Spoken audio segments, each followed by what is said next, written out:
Alright, this is Dogmath Premier here playing Divinity, a Original Sin Enhanced Edition. We're going to talk about a few different player builds or character builds that you can try out. I'm going to do two per session here.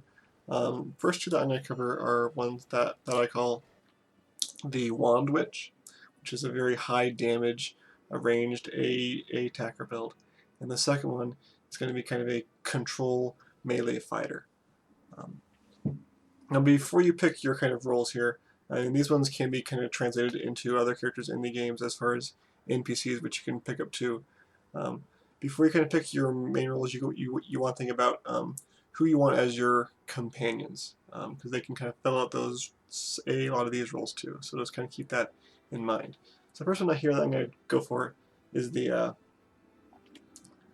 two-hand fighter, control fighter. Now this works with sword and board fighter, it works with a two-hand fighter, and also works with a dual wield fighter. I kind of prefer the dual wield. Damage just seems to be a little bit higher. You don't crit as much as you do with a two-hander.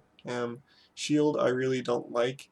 The amount of defense you get from a shield isn't really all that necessary. You typically don't have as much problems dying, even with a two-hander or a dual wielder, as your kind of tanky type person. Now, people always say that the class doesn't matter. Essentially, it doesn't, but it does affect your starting gear. So I'm going to choose a starting class which actually gives me the gear that I want. So for a dual wielder, you can choose either a rogue or a shadow blade. I'm going to go with shadow blade because as opposed to two daggers, you get a dagger and a rapier as your kind of starting weapons. And again, past level 1 or 2, it's not going to matter, but you might as well start off with some stuff that can help you out with those first two levels. So let's go ahead in here and customize this. So I'm going to go ahead and clear everything out of here and talk about what we're going to be going for. So for our dual wielding fighter, of course what I first want is dual wielding. Let's clear out this.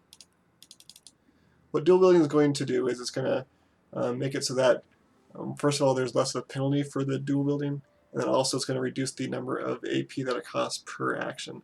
So at level 1 and 2, it's going to be it's better than no points there, but still not going to be super strong. It's when this gets to levels 4 and 5 that dual wielding becomes crazy strong. So I do not want to put things into single-handed, because that does not stack with dual wielding. That's a little bit different on like wands, but we'll get to that with the wand witch. So for dual wielding, we'll put 1 point into dual wielding for right now. I'm then going to put 1 into man at arms, and then 1 into geomancer. Now geomancer seems a little bit kind of out of place there, but I'll kind of explain that here in a little bit. So as far as abilities that we want to go for the geomancer, all I want is that summon spider. And then for the man at arms, I want the battering ram, and I want the crushing fist. So this is all about control again. So we're going to take advantage of bully as much as possible. Now this is really great for most fights in the game. You're going to get to stuff like bosses where bully isn't really going to matter as much because you can't knock people down, but you typically can still slow bosses or cripple bosses. So that's where bully still is very important. But for kind of general stuff and really early in the game, knocking people down is going to be your best form of triggering bully. So I still have 2 points left here, and I put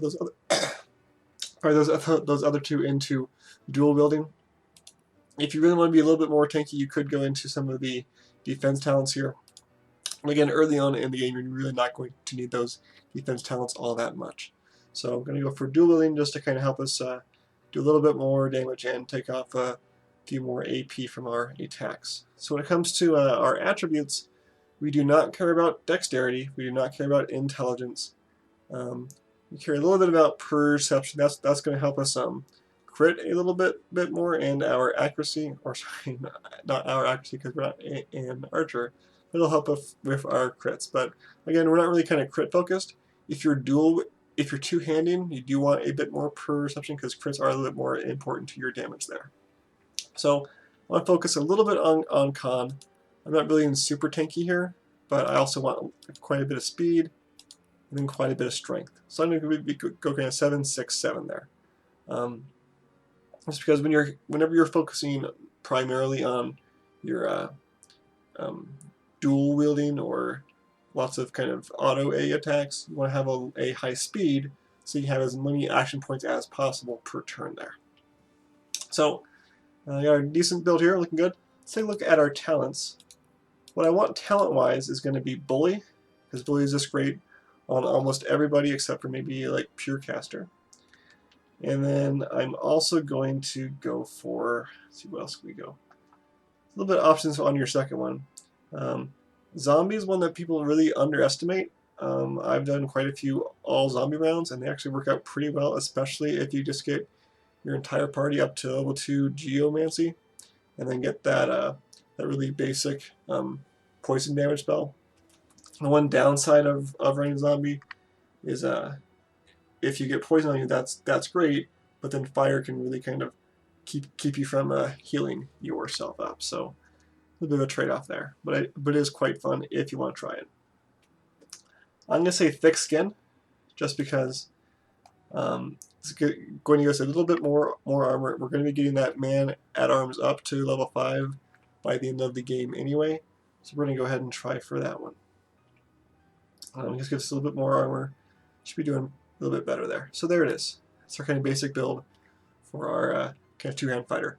You can transition some other characters in the game for this. I think the NPC starts off with two-handed, but you can pretty easily just kind of waste that point there and put the rest into dual wielding and kind of change over to this pretty easily. So not a big deal there. All right, so there is our two-hand fighter. Let's change this. Let's look a little bit more like he actually looks there. Yeah, sure. There we go. That's one of the things that really kind of bugs me is when you start off these games really quickly and don't change the portrait setting. It looks nothing like the kind of default they give you. So this is our dual wielding control.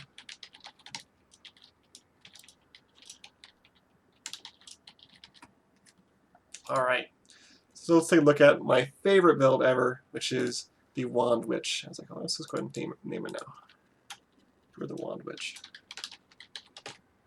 So for Wand Witch, we want to start with the Inquisitor because they get 2 wands. And now, the whole point of a Wand Witch is just to abuse how overpowered wands are. Dual wielding wands, once you get to 5 points in wand and 5 points in dual wield, is just crazy damage. And it'll never miss, so you never have to worry about your accuracy. All you do is sit back and just unload damage. Now, throughout the game, you're going to want to have 2 wands of each type, so that whenever you get to a place where creatures are weak to one type or really strong against one type, you can just change out those like wands, and then have her blow through the entire area very easily there. So I definitely want 1 point in wand, and put 2 points into dual wielding. So dual wielding again, same thing as it did for our control fighter. It's going to lower our AP cost. And it's also going to reduce the dual wielding penalty.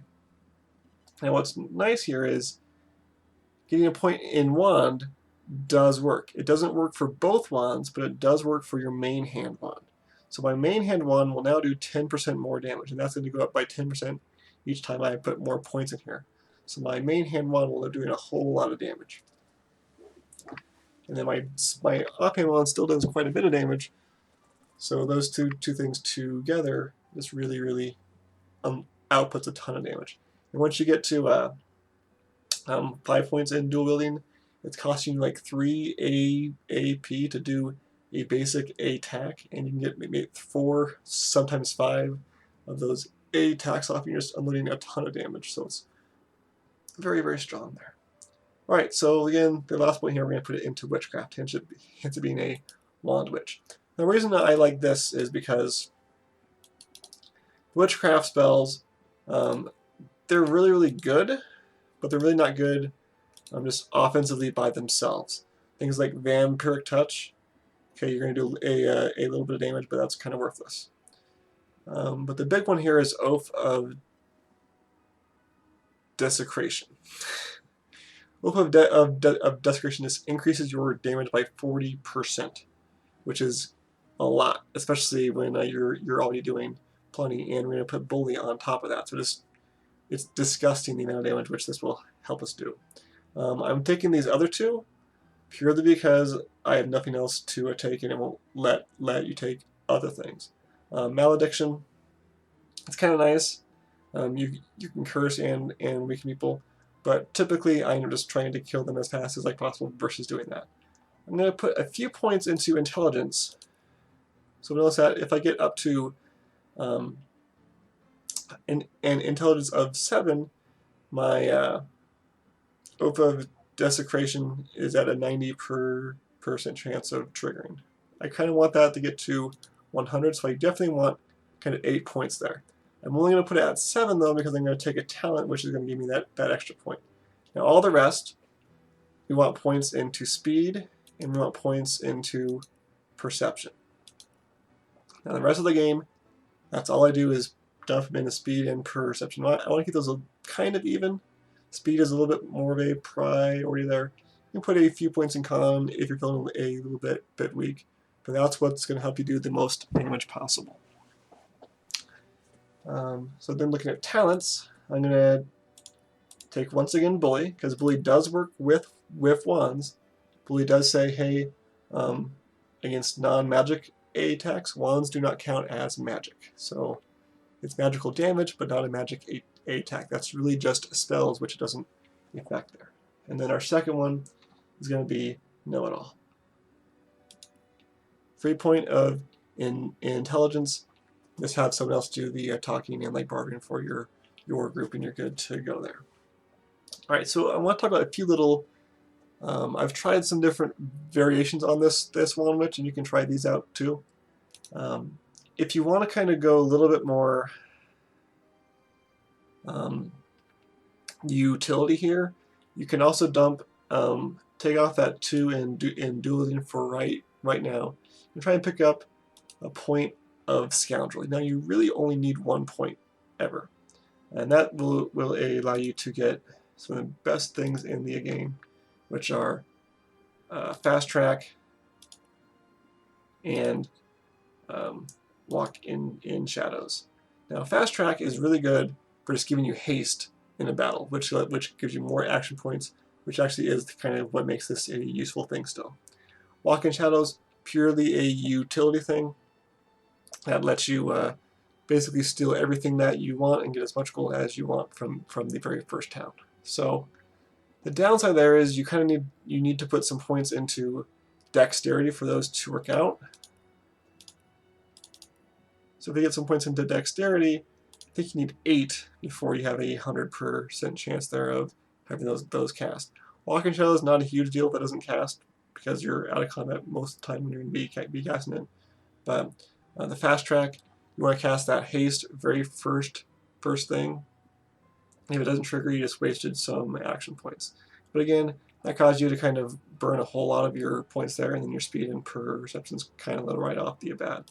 So, my eyes, that's a fine way to go. If maybe you want to try that down the road, dump a few points in dex, or get some plus dex gear, and then put that 1 point into Scoundrel to pick up fast track and walk in shadows, go ahead and do that. But for me, I would much rather just kind of pick that up later than start off with it. So I just want to kind of show you that option. I would recommend doing that kind of later on in the game.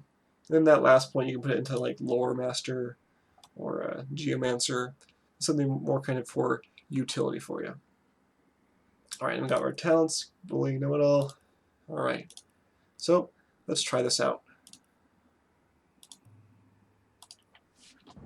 So let's kind of show you what this kind of looks like when we're actually playing it.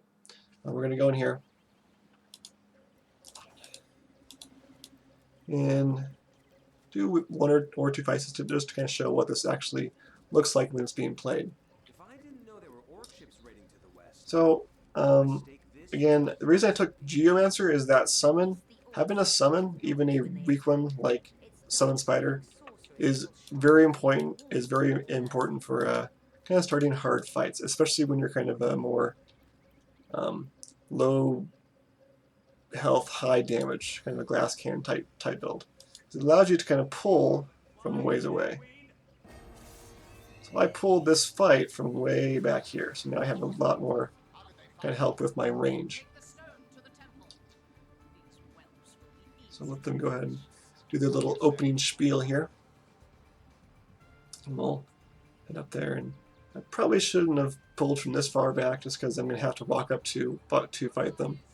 But it actually may give us a chance just to get one extra turn out, and then we'll have more action points for the very next round. And again, the other bonus is they're going to focus on that spider and not me. Alright, so here's our kind of game plan. And with more players, once you fill out your party, the same basic principle, but your controlled dual builder, you want him just to go in there, knock everyone down that he possibly can. You have to get a little bit closer. So I would like to do a little sneaky thing where you just hopefully knock a lot of them down. You get all 4 of them? Got 2 of them. Right. So once they are knocked down, my spider won't do more damage to them, but my wand witch will. So can I reach them from here? I can't. So he's pretty healthy. He's pretty low. I'm gonna probably kill him like right here, because this is gonna be damage without my Oath of Desecration now. There's 21 from her main hand, and then this guy here. I kind of want you a little bit more damage, so I'm gonna just move her out. I'm not gonna kill them quite yet. I could have killed him though, so I'm gonna knock him down. I hope. There we go. So Crushing Fist knocks him down, so now I can attack him theoretically, but again, I don't have a lot of action points because I'm still pretty low level, so I'm just going to end my turn there. Spider, you go there and just finish him off. Alright. So now I'm going to Oath of Desecration myself. So here's going to be a lot of damage for me. So now I have that buff, which is going to be giving me 40% more damage, and then Bully is going to do even more damage. Should do a lot of damage right here.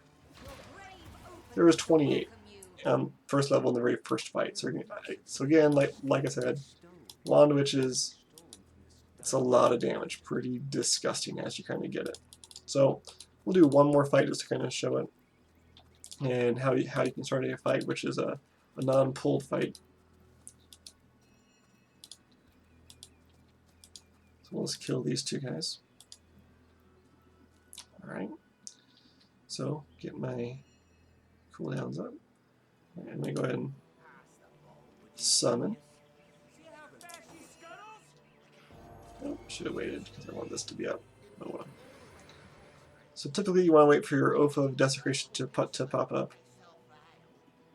Now cast it on yourself, and then you save all those action points for your very first turn. So I'll go cast on myself. I'm going to have her just open with the very first attack here. Right, so there's still quite a bit of damage, and that's without Bully. So now I'm going to have him charge in there. If he knocks some people down, knock them both down, and then he cannot attack them yet, but next turn. So now she has Oath of Desecration on, and they're knocked down, so we're going to do an absurd amount of damage here. 117, and then on him 20 and 17, and then let's knock you back down. Soon. He's all about control here, and then he can do damage. He still does quite a bit of damage himself. They're 12 and 16, so again, a lot of damage when I need it. But again, that Wand Witch is going to be your kind of bread and butter. So, well, there's our first 2 builds here. You got your Wand Witch and your dual wield Control Fighter. I enjoy them both. Again, Wand Witch is by far my favorite class to play. Just a lot of damage, a lot of fun, and a lot of utility in there as well. So with that, this is Dogmath, and I'll see you.